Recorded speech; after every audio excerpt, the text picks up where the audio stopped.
నమస్కారం. ఈరోజు మనం వ్యవసాయ రంగానికి సంబంధించిన ఒక చిన్న కానీ ఎంతో పవర్ఫుల్ ఆర్థిక వ్యూహాన్ని విశ్లేషించుకుందాం. అదే పంట రుణాలను సకాలంలో రెన్యువల్ చేసుకోవడం. కేవలం సమయానికి పునరుద్ధరించుకోవడం వల్ల ఎంత పెద్ద ఆర్థిక ప్రయోజనాలుంటాయో ఇప్పుడు డీటెయిల్డ్గా చూద్దాం. అసలు పంట రుణం తీసుకున్నాక ఆ 365 రోజుల గడువు ఎందుకంత కీలకం? ఒక్క సంవత్సరం దాటితే మన రుణభారం ఎలా మారుతుంది? ఈ ఒక్క ప్రశ్నకి సమాధానం తెలిస్తే మన వ్యవసాయ ఆర్థిక ప్రణాళిక సగం సక్సెస్ అయినట్లే.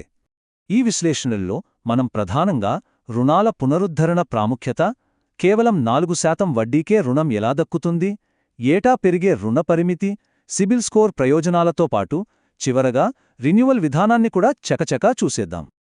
మొదటగా అసలీ పంట రుణాల పునరుద్ధరణ ప్రాముఖ్యత ఏంటో అర్థం చేసుకుందాం.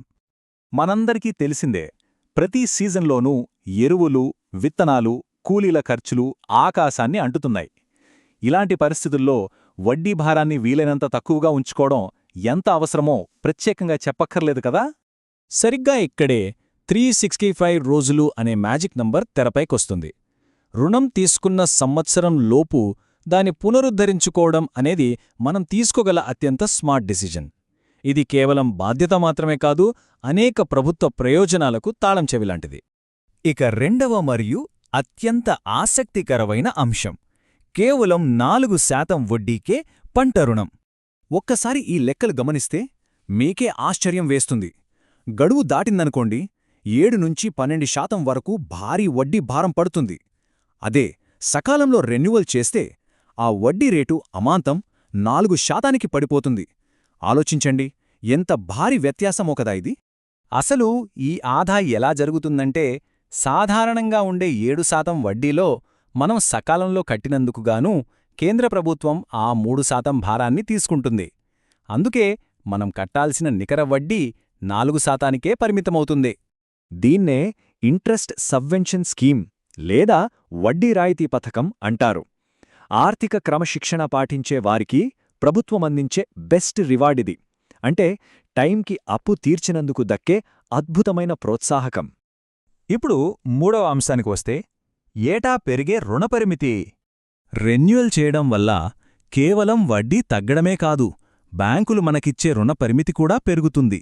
స్కేల్ ఆఫ్ ఫైనాన్స్ నిబంధనల ప్రకారం పెరుగుతున్న సాగు ఖర్చులకనుగుణంగా ప్రతి ఏడాది 10% వరకు ఎక్కువ లోనొస్తుంది. అంటే మన పెట్టుబడి సామర్థ్యం పెరుగుతోందన్నమాట. దీని అర్థమేంటి? టైంకి అప్పు కట్టడం అంటే పాత బాకీ తీర్చడం కాదు, రాబోయే సీజన్కి మరింత గట్టి ఫైనాన్షియల్ సపోర్ట్ని సెక్యూర్ చేసుకోవడం. ఇది మన భవిష్యత్తుకు వేసుకునే బలమైన పునాది. ఇప్పుడు 4వ పాయింట్ చూద్దాం. అదే మెరుగైన సిబిల్ స్కోర్ వల్ల కలిగే ప్రయోజనాలు. ఆ 365 రోజుల్లోపు రుణాలు క్లియర్ చేయడం వల్ల మన సిబిల్ స్కోర్ బ్రహ్మాండంగా ఉంటుంది. దీనివల్ల లాభమేంటంటే, రేపు పొద్దున ఒక ట్రాక్టర్ కొనాలన్నా లేదా సొంత ఇల్లు కట్టుకోవాలన్నా సరే బ్యాంకులు ఎలాంటి అభ్యంతరాలు లేకుండా ఫాస్ట్గా లోన్స్ మంజూరు చేస్తాయి. చివరిగా 5వ అంశం, అసలు ఈ పునరుద్ధరణ ఎలా చెయ్యాలి, దానికి కావలసిన పత్రాలేంటి? ప్రాసెస్ చాలా సింపుల్ అండి. పాత అసలు, వడ్డీ పూర్తిగా కట్టేయచ్చు, లేదా కేవలం వడ్డీ మాత్రమే కట్టి రుణాన్ని కంటిన్యూ చేయొచ్చు. దానికి తోడు ఆధార్, పట్టాధార్ పాస్బుక్, అలాగే మనం వేయబోయే పంట వివరాలు బ్యాంక్లో ఇస్తే చాలు, ఆటోమేటిక్గా కొత్త రుణ పరిమితి మంజూరైపోతుంది.